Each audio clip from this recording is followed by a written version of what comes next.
Salam əziz şagirdlər. Bu videoda sizlərlə maraqlı belə bir sualın həllinə baxacağıq. Sual bundan ibarətdir ki, x kvadratı minus 7x minus 1 bərabər 0 tənliyini üçün x1 böyükdür x2 şərti verilərsə, bu ifadənin qiymətini hesablayın. Biz bilirik ki, burada x kvadratı minus 7x və minus 1 bərabər 0 tənliyində köklərin hasili x1 vurulsun x2 sərbəst səthi, yəni mənfi 1-ə bərabər olacaq.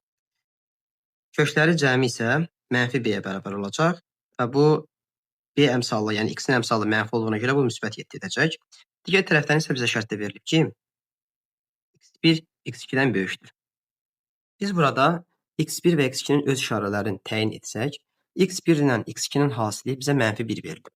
O zaman belə çıxır ki, x1 ya müsbətdir, ya mənfi, o zaman x2 isə onun əksi olacaq. Ancaq şərtdə bizə verilib ki, x1 x2-dən böyükdür.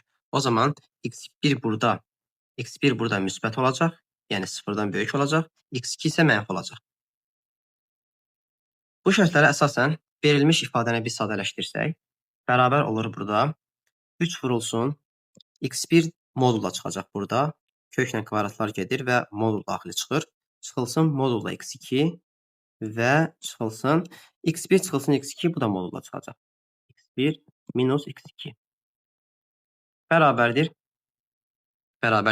x1 zaten müsbətdir. Modul olduğuna görə özü çıxacaq. 3x1. x2 mənfidir deyə moduldan mənfidən çıxacaq. O zaman mənfi ilə qarşıdakı mənfi bir-biri müsbət edəcək. Yəni olacaq plus x2 çıxılsın. İndi x1 çıxılsın x2 ifadəsi isə zaten x1 müsbət, x2 mənfidir. Müsbətdən də mənfi çıxanda bu ifadə yenə müsbətdir. O zaman özü çıxacaq. Sadəcə qarşıda mənfi var deyə diqqətli olmaq lazımdır. Çıxılsın x1 plus x2 olacaq. Bu isə bərabərdir.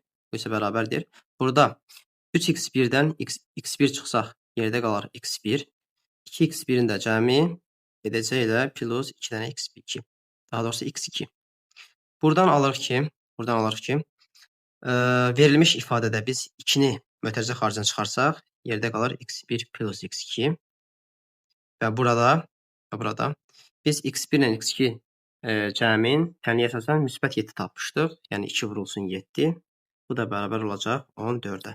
Deməli, bizim verilmiş sualımızın cavabı 14 olacaq. Doğru cavab kimi A variantı.